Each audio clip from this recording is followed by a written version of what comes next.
साथियों नमस्कार। एक बार पुनः आप सभी का स्वागत है आपके इस चैनल देसी लल्लन टॉप यूट्यूब चैनल पर। साथियों, हमने ठाना है कि सहारा पीड़ितों की हर संभव मदद का प्रयास करना है। सहारा पीड़ितों की दर्द को, परेशानी को, तकलीफ को सरकार तक पहुंचाने का निरंतर प्रयास करते रहना है। इसी सिलसिले में सहारा के उन पीड़ित एजेंटों की आवाज़ के संदर्भ में आज जानकारी लेकर आया हूं, जिनका सहारा इंडिया ने कैरियर तबाह कर दिया और कैरियर तबाह करने के अलावा उनका फ्यूचर फंड, उनका पीएफ भी नहीं दिया। साथियों, कोई भी कंपनी हो, कोई भी संस्थान हो या कोई भी निजी संस्थान हो, उसके अंदर जो लोग काम करते हैं इस श्रद्धा भाव के साथ करते हैं कि जिस संस्थान में, जिस कंपनी में, जिस दुकान में, जिस व्यवसाय में वो अपने मालिक की सेवा कर रहे हैं, सहयोग कर रहे हैं, उससे उनको समय पर उनकी तनख्वाह, सैलरी, पैसा, उनकी सुरक्षा की जिम्मेदारी समय के साथ सुनिश्चित कराई जाएगी। साथियों, जिस सहारा इंडिया परिवार में लाखों एजेंटों ने, लाखों कार्यकर्ताओं ने, लाखों एम्प्लॉइयों ने, लाखों फील्ड वर्करों ने, लाखों मोटिवेटरों ने, जिन्हें समय समय पर सहारा इंडिया ने वक्त और परिस्थितियों के हिसाब से नए नए नाम दिए। कभी सहारा इंडिया ने कहा कार्यकर्ता हैं हमारे, कभी सहारा इंडिया ने कहा हमारे सदस्य हैं हमारे, तो कभी सहारा इंडिया ने कहा है हमारे मोटिवेटर हैं, तो कभी हमारे सहारा इंडिया ने कहा फील्ड वर्कर हैं, तो कभी एजेंट भी उनको कहा गया। साथियों, ऐसे लोग जो सहारा के एम्प्लॉय रहे हों, वर्कर रहे हों, कार्यकर्ता रहे हों, एजेंट रहे हों, मोटिवेटर रहे हों, अथवा जिन्होंने सहारा के अंदर कमीशन बेसिस काम किया हो, सहारा की कोई सोसाइटी की, सहारा की कोई कंपनी की, यदि आप स्कीम को बाजार में बेचने का काम करते थे तो निश्चित ही आप लोगों के लिए ये आज की जानकारी है, जो बहुत ही सुंदर जानकारी है। यदि आप इस पे काम किए तो एक बड़ी सफलता मिलने की उम्मीद है।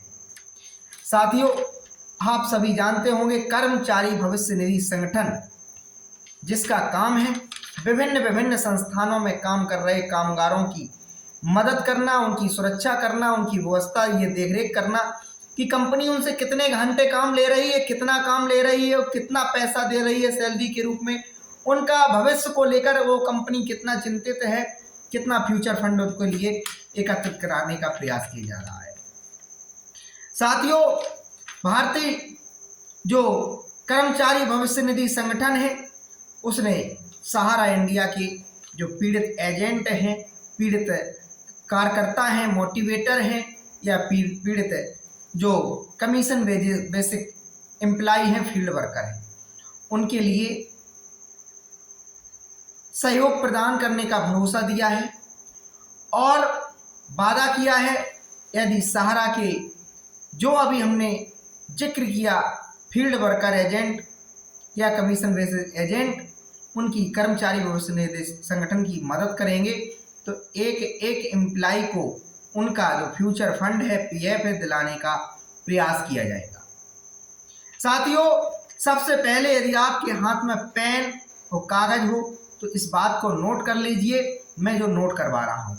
पहले आप नोट कर लीजिए, कर्मचारी लिखिए आप लोग, कर्मचारी भविष्य निधि संगठन, श्रम एवं रोजगार मंत्रालय, भारत सरकार, क्षेत्रीय कार्यालय, भविष्य निधि भवन, विभूति खंड, गोमती नगर, लखनऊ, पिन कोड लिख लीजिए 226010। फिर से एक बार नोट कर लीजिए, कर्मचारी भविष्य निधि संगठन, कर्मचारी भविष्य निधि संगठन, श्रम एवं रोजगार मंत्रालय, भारत सरकार, क्षेत्रीय कार्यालय, भविष्य निधि भवन, विभूति खंड, गोमती नगर, लखनऊ 226010। इस पते को अब आपने नोट कर लिया है तो आगे की बात करते हैं। साथियों, लखनऊ हाईकोर्ट में कर्मचारी भविष्य निधि संगठन की तरफ से जब सहारा से डाटा मांगा गया तो सहारा ने अपना एक जवाब रखा, खास करके वो लोग भी हमारे इस वीडियो पर गौर करें जो आज भी सहारा के प्रति एक चाटकुर्ता भरा अपना हमदर्दी रखते हैं उनके लिए। साथियों, सहारा इंडिया ने जो रखा है विषय रखा था लखनऊ हाई कोर्ट के समक्ष, सहारा ने कहा था कि सहारा इंडिया पार्टनरशिप फर्म में कोई भी कमीशन एजेंट, क्षेत्रीय कार्यकर्ता, फील्ड वर्कर, मोटिवेटर ना तो कार्यरत है और ना ही कभी फर्म में कार्यरत रहे हैं। समझ लीजिए क्या कहा सहारा इंडिया ने लखनऊ हाई कोर्ट में। सहारा इंडिया पार्टनरशिप फर्म में कोई भी कमीशन एजेंट, क्षेत्रीय कार्यकर्ता, फील्ड वर्कर, मोटिवेटर ना तो कार्यरत हैं और ना ही कभी फर्म में कार्यरत रहे हैं। अब आप लोग समझ सकते हैं कितना बड़ा इन लोगों ने झूठ माननीय हाई कोर्ट के समक्ष रखा। हालांकि इस याचिका को खारिज कर दिया गया और कर्मचारी भविष्य निधि संगठन को कार्रवाई आगे बढ़ाने को कहा गया। इसी के सिलसिले में हम आपका ये आज का ये बहुत इम्पोर्टेंट टॉपिक आप लोगों के बीच उपस्थित हुआ हूँ लेकर। साथियों, यदि आपके पास किसी भी प्रकार का एविडेंस है कि आपने सहारा में काम किया, सहारा की फर्मों में काम किया, सहारा की सोसाइटियों में काम किया, तो उन एविडेंस को कलेक्ट कीजिए, ढूंढिए और एक पत्र जो मैंने अभी हाल ही में पता लिखाया है इस पत्र पर भेजिए। इस पते पर आप पत्र को भेजेंगे उस एविडेंस को लगा करके, तो कर्मचारी भविष्य निधि संगठन आपके दावे को देखेगा और सहारा से जानकारी निकालेगा कि इस व्यक्ति ने हमारे पास शिकायत किया है, क्या ये व्यक्ति आपके संस्थान में, आपकी पार्टनरशिप फर्म में, आपकी कंपनियों में एम्प्लॉय रहा है, फील्ड वर्कर रहा है, एजेंट रहा है। इसने बताया हमारा एम्प्लॉय कोड ये है, आपको उसमें जो लिखकर भेजना है, आपको उसमें अपना एम्प्लॉय कोड डालना है, किस दिन से सहारा को आपने ज्वाइन किया था, किस किस सहारा की फर्म में, किस किस सहारा की सोसाइटी में, किस किस सहारा की कंपनी में आपने काम किया था, ये सारी बातें उसमें लिखते हुए किस डेट से लेकर किस डेट तक आपने काम किया। एक तकरीबन, आप चूंकि कंफर्म तो नहीं बता सकते हैं, तकरीबन उस दरमियान आपको सहारा से कितना कमीशन, कितना तनख्वाह प्राप्त हुआ है और कितना सहारा से बकाया है, ये सारी बातें लिखते हुए आपको कर्मचारी भविष्य निधि संगठन के पास भेज देना है। साथियों, 1181 करोड़ रुपए की मांग कर्मचारी भविष्य निधि संगठन ने अभी सहारा समूह से की है। इसके अलावा कर्मचारी भविष्य निधि संगठन ने कहा है ब्याज सहित ये राशि 3,500 करोड़ रुपए तक हो सकती है। साथियों, चारों तरफ से इस समय सरकार खुशहाली देने के मूड में दिखाई दे रही है, बशर्ते आप लोगों के जागने की जरूरत है, काम करने की जरूरत है। आपने किस प्रकार से संस्थान को सींचा, मेहनत की और एक एक निवेशक के घर जाके, एक एक अपने रिश्तेदारों के घर जाके, मित्रों के घर जाके, सगे संबंधियों के घर जाकर के कहा कि सहारा इंडिया समूह में इस प्रकार की योजनाएं चलती हैं, सरकार से लाइसेंस लिए हैं, पंजीकृत लिए हैं, आप इनमें चाहे तो निवेश कर सकते हैं। लोगों ने आपकी सलाह पर निवेश किया। एक तरफ सहारा समूह के द्वारा उन निवेशकों का भुगतान लटका दिया गया और दूसरी तरफ आपके कमीशन को भी नहीं दिया गया, आपके फ्यूचर फंड को भी नहीं दिया गया। इतने सारे हसीन सपने दिखाए थे, उनको तार तार सहारा समूह ने कर दिया। साथियों, कानून तो अपना काम करता है, लेकिन कानून की जो तकनीकी स्थितियां हैं वो थोड़ी जटिल हैं, समय के साथ ही सही, लेकिन सरकार व्यवस्था में आई है। इसके लिए सरकार को भी बधाई, आप लोगों को भी बधाई। आपको जागते रहने की आवश्यकता है। मेरा प्रयास है कि सहारा के एक एक पीड़ित को न्याय मिल जाए, सहारा के एक एक पीड़ित की आवाज़ सरकार तक पहुंच जाए, सहारा के एक एक पीड़ित का जितना भी जो सहारा समूह की सोसाइटियां हैं, स्कीम्स हैं, कंपनियां हैं, इनमें जो पैसा फंसा हुआ है, चाहे वो निवेशक हों, चाहे वो एजेंट रहे हों, चाहे सहारा इंडिया परिवार में उन्होंने किसी भी प्रकार से अपना सहयोग प्रदान किया हो, उन सबको न्याय मिलना चाहिए, उन सबको अपना अपना पैसा मिलना चाहिए। साथियों, इसके अलावा अगर आप पत्र इस पते पर नहीं भेजना चाहते हैं तो आज आप लोग एक मेल आईडी को लिख लीजिए, ईमेल आईडी को, मेल पते को कर्मचारी भविष्य निधि के संगठन की ही मेल आईडी है। इसको लिख लीजिए आप ROW@EPINdia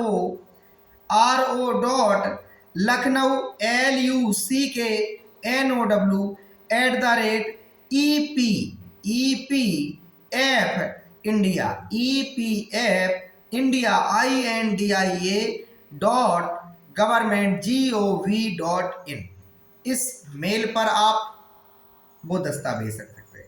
साथियों, आपके पास सहारा द्वारा जारी किया गया कार्ड हो सकता है, आई कार्ड हो सकता है।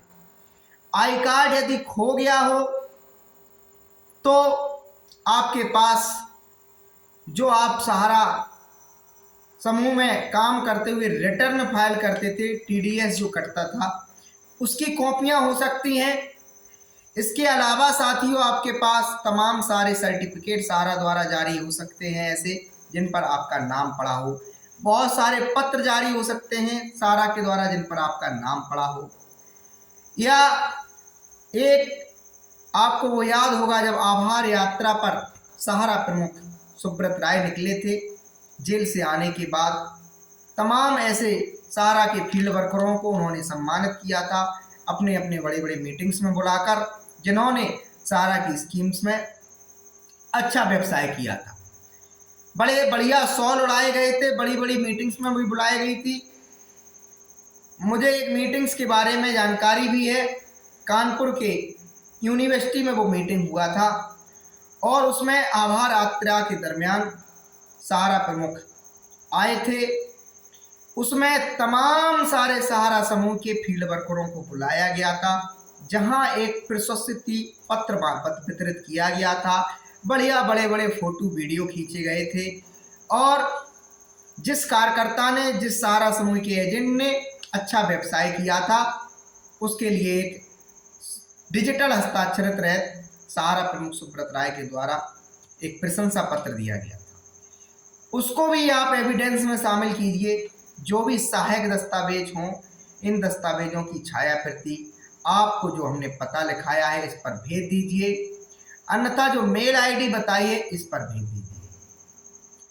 साथियों, सरकार एक्टिव हो चुकी है, चाहे वो 5,000 करोड़ रुपए सहारा से भी रिफंड अकाउंट से निवेशकों के भुगतान के लिए रिलीज हुए हों, चाहे फिर माननीय अमित शाह जी का ये कहना रहा हो कि सहारा के 10 करोड़ निवेशकों की भुगतान 4 माह में मिल जाएंगे, सेंट्रल रजिस्ट्रार को आप लोगों को आवेदन भेज देना हो, चाहे इसके अलावा अब आप लोग देख रहे हो कि लगातार सांसदों के माध्यम से, लगातार विधायकों के माध्यम से भी सहारा समूह की बात को संसद में, राज्यसभा और विधानसभा में भी उठाया जा रहा हो, विधायकों से विधानसभाओं में भी और अपने अपने राज्यों की सरकारों के समक्ष उठाया जा रहा है। साथियों, रफ्तार मामला पकड़ चुका है। अब आपका वो दिन आने वाला है कि आपका एक एक पैसा सरकार देने के लिए बाध्य होगी, सुनिश्चित करेगी। साथियों, इसके लिए चाहे सरकार को सहारा समूह को हमेशा हमेशा के लिए बंद करना पड़े, चाहे सरकार को सहारा समूह की एक एक संपत्ति को भारतीय रेलवे को सौंपना पड़े, भारतीय डाकघर को सौंपना पड़े, LIC को सौंपना पड़े, देश के अन्य औद्योगिक बड़े घरानों को सौंपना पड़े, या स्वयं भारत सरकार उस संपत्ति को अधिकृत कर ले या किसी अन्य प्रक्रिया से नीलाम कुर्की कर दे, चाहे वो सहारा के किसी भी प्रकार की चल अचल संपत्ति हो, उस पे एक एक चल अचल संपत्ति पे देश के उन पीड़ित निवेशक और एजेंटों का अधिकार है जिन्होंने मेहनत करके एक एक रुपया जुटा करके अपने जीवन के अमूल्य समय को देकर सहारा में जाकर योगदान दिया, सहयोग किया कि सहारा समूह भी इससे हरा भरा होगा, लोगों को रोजगार मिलेगा और हमें अपना ब्याज सहित पैसा मिल जाएगा। साथियों, बहुत अच्छी अपडेट है। अब आप लोग कितने गंभीरता से लेते हैं वो आपके ऊपर है। अगर आप लोग सही मामले में 15 लाख पीड़ित हैं तो आप लोगों से मैं चलते चलते एक बात और कहना चाहता हूं कि आप कर्मचारी भविष्य निधि संगठन को पत्र भेज रहे हैं, भेज दीजिए।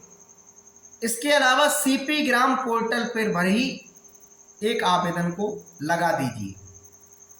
उसमें आप लिखें सेवा में कर्मचारी भविष्य निधि संगठन, श्रम एवं रोजगार मंत्रालय, भारत सरकार, और अपनी जो भी स्थिति है उस स्थिति को बताते हुए किस पद में आप रहे हैं सरकार को अवगत कराएं। इसके अलावा साथियों, मैं प्रयास करूंगा सहारा के वो पीड़ित एजेंट जो अपना अपना कमीशन प्राप्त करना चाहते हैं, जो निवेशकों का भुगतान प्राप्त कराना चाहते दिलाना चाहते हैं और जो अपना फ्यूचर फंड और पीएफ प्राप्त करना चाहते हैं, वो एक मंच पर आएंगे और हमसे कांटेक्ट करके एक प्रयास करेंगे कि जिस प्रकार से निवेशकों की लड़ाई आप लोगों ने लड़ी, अलग अलग हाई कोर्ट में जाकर, सुप्रीम कोर्ट में जाकर, सड़क पर, संसद में, उसी प्रकार से आप लोग अपने फ्यूचर फंड को प्राप्त करने के लिए लड़ेंगे। इसके लिए भी मैं आप लोगों से कहूँगा मेरे साथ जुड़ जाइए, हमारे चैनल को सब्सक्राइब कर लीजिए, एक एक वीडियो को देखिए जिससे हमारी मूलभूत भावना क्या है समझ में आ सके। हमारा एकमात्र उद्देश्य, एकमात्र विजन हमारी भारत भूमि की सुरक्षा करना, भारत भूमि के एक एक नागरिक की जीवन की सुरक्षा करना, उसकी आर्थिक रूप से सशक्त करना, अंतिम व्यक्ति, अंतिम पायदान में खड़े हुए व्यक्ति को हर प्रकार से उसके मानवाधिकारों की सुरक्षा करना, उसके शोषण से बचाना उसे, यही उद्देश्य हमारी सरकार का होता है। इसी उद्देश्य को लेकर मैं चल रहा हूँ।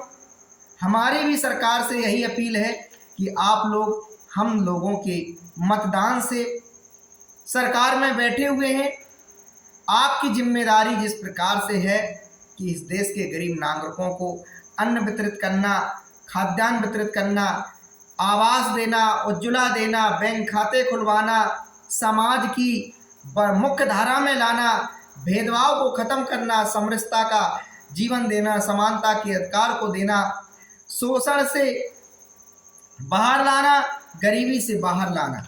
तो साथियों, यही मेरा भी विजन है। सहारा में 13 करोड़ निवेशक जिनके जीवन में अंधकार है, उनके सपनों की पूंजी सहारा में लगी हुई है, वो पूंजी निवेशकों तक जब लौटेगी उनके जीवन में 4 चांद लग जाएंगे, जीवन खुशियों से भर जाएगा। कोई अपने बेटे को पढ़ा पाएगा, कोई अपनी बेटी की शादी कर पाएगा, कोई अपने बूढ़े माँ बाप का इलाज करा सकेगा, कोई स्वयं का सुंदर मकान बना सकेगा, कोई अपने व्यवसाय को बढ़ा सकेगा, कोई अपने घर मकान को भी बना सकेगा। कहीं ना कहीं जब ये पैसा वापस जब आएगा लोगों तक, मार्केट में ही जाएगा, लोगों को रोजगार भी प्रदान करेगा और जीवन लोगों का उदासीनता से, परेशानी से, तनाव से बाहर निकालेगा। उद्देश्य हमारा क्लियर है, किसी की भावनाओं को आहत करने का किसी भी प्रकार से हमारा कोई उद्देश्य नहीं है। मैं सिर्फ इतना ही चाहता हूँ कि इस देश में हमारी सरकार है, हमारे अपने लोग सत्ता में बैठे हुए हैं, चाहे कोई भी पार्टी हो, भारतीय निर्वाचन कार्यालय से जब पंजीकरण लेने के लिए जाती है, मान्यता लेने के लिए जाती है, शपथ पूर्वक उनको देना पड़ता है कि हम लोकतंत्र की रक्षा करेंगे और धर्मनिरपेक्ष राष्ट्र राज्य के लिए काम करेंगे।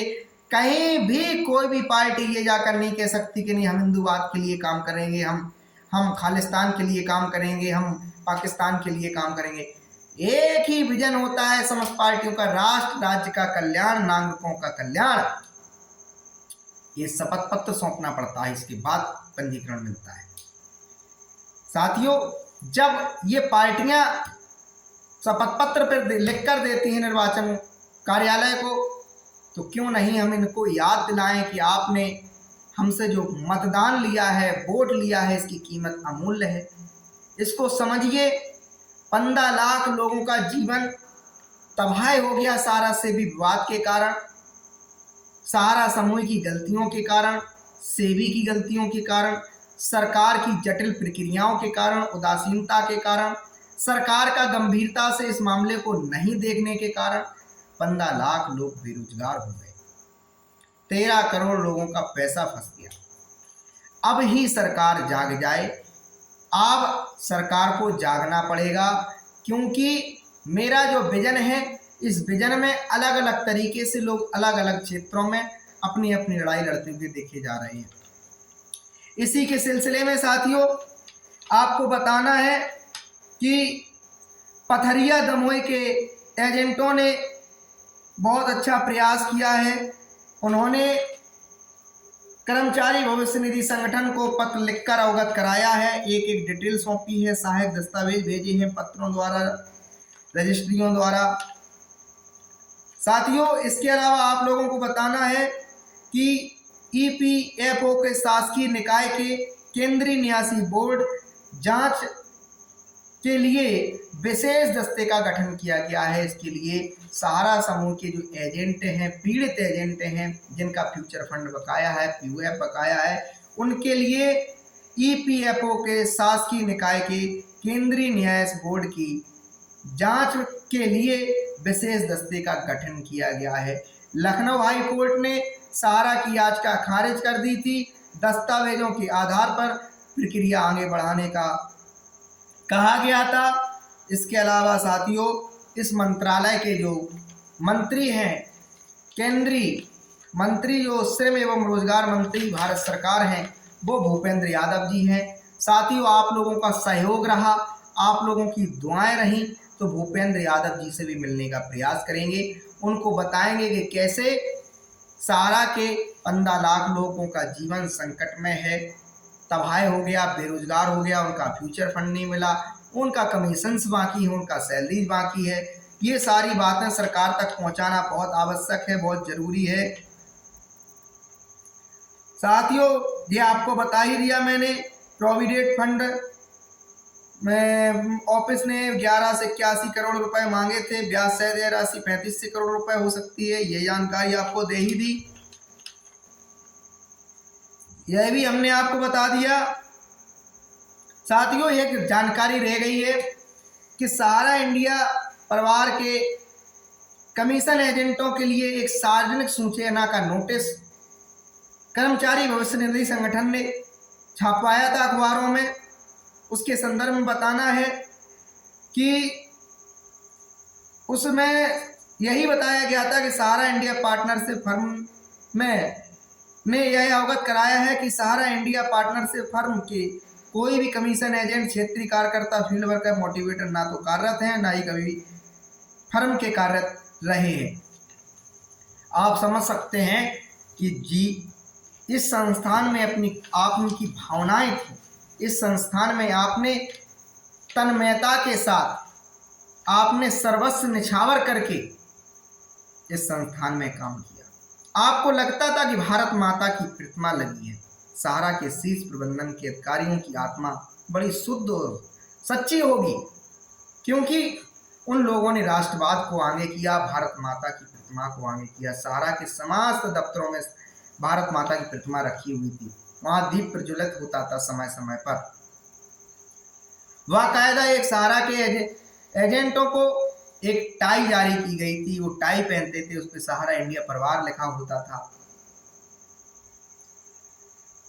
साथियों आपको तमाम प्रकार से भ्रमित जो किया गया, अब उससे बाहर उबरने की बारी आ चुकी है। कोई फरिश्ता नहीं आएगा आपकी पीड़ा में मरहम लगाने, आपको स्वयं लगाने का प्रयास करना है। ईश्वर का साथ मांगिए, धर्म के रास्ते पर चलिए, और जब धर्म के रास्ते पर चलेंगे, ईश्वर की मदद मांगेंगे, तो निश्चित ही सच्चा मार्ग मिल जाएगा, अच्छा मार्ग मिल जाएगा, जिसमें ऊपर वाला भी आपकी मदद करने के लिए आगे आ जाएगा। तनाव में रहने से अच्छा है बाहर आ जाइए। तनाव से जितना बाहर रहेंगे, स्वस्थ रहेंगे, उतना ही ऊर्जा लगा के आप सरकार को अपनी बात, अपनी पीड़ा, अपनी तकलीफ बता सकेंगे। देखिए समस्या है तो समाधान जरूर है। अब आप लोग ये सोचते हैं हमने इतनी सारी जगह पर समय समय पर शिकायतें भेज रखी हैं, कोई कुछ नहीं हुआ। साथियों हर शिकायत पर कुछ ना कुछ हुआ है, इस बात को आप मानकर चलिए, तभी आपका सहारा सेवी रिफंड अकाउंट से 5000 करोड़ रुपए रिलीज हुआ है, तभी कर्मचारी भविष्य निधि संगठन भी एक्टिव हुआ है। आप मानकर चलिए इस बात को। साथियों जानकारी कैसी लगी कमेंट करके बताएं, और मैं जो हर रोज जागरूक करने का एक प्रयास करता हूं उस पर भी बताएं अपनी राय, और कोई नया सुझाव हो तो उसको लेकर भी बताएं। इसके अलावा चलते चलते एक बार पुनः आप लोगों से अपील करूंगा कि यदि आपको वास्तव में सहारा की स्कीमों में फंसा हुआ पैसा प्राप्त करना है तो उसके लिए एक्टिव रहें। अपने अपने घर पोस्टर पर, मकानों के बाहर एक एक पोस्टर लगाएं और सरकार से अपील करें, अपनी पीड़ा को उस पोस्टर पर लिखें।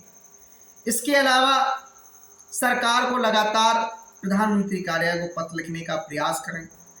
इसके अलावा सांसद और विधायकों से मिलने का प्रयास करें, संसदों और विधानसभाओं तक अपनी आवाज़ पहुंचाने का प्रयास करें।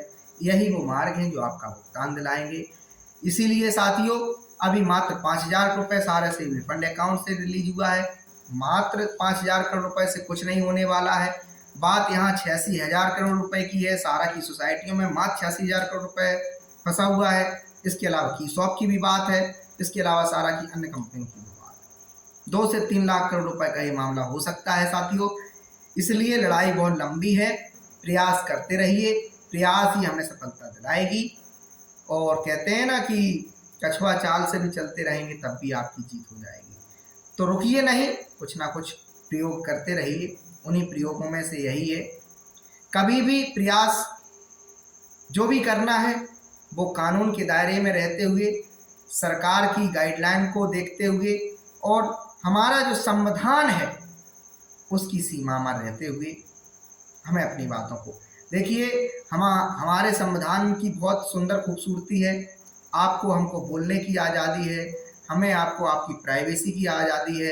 इसलिए साथियों, मैं कहता हूँ कि जिस दिन आप लोग सोशल मीडिया पर एक्टिव हो जाएंगे, फेसबुक हो, चाहे इंस्टाग्राम हो या व्हाट्सएप हो या यूट्यूब हो, प्रत्येक या ट्विटर हो, प्रत्येक सोशल मीडिया प्रोग्राम चैनल्स पे जाकर आप अपना अपना दर्द बयां करेंगे तो आपकी पीड़ा को सरकार को सुनना ही सुनना पड़ेगा। धन्यवाद। इसी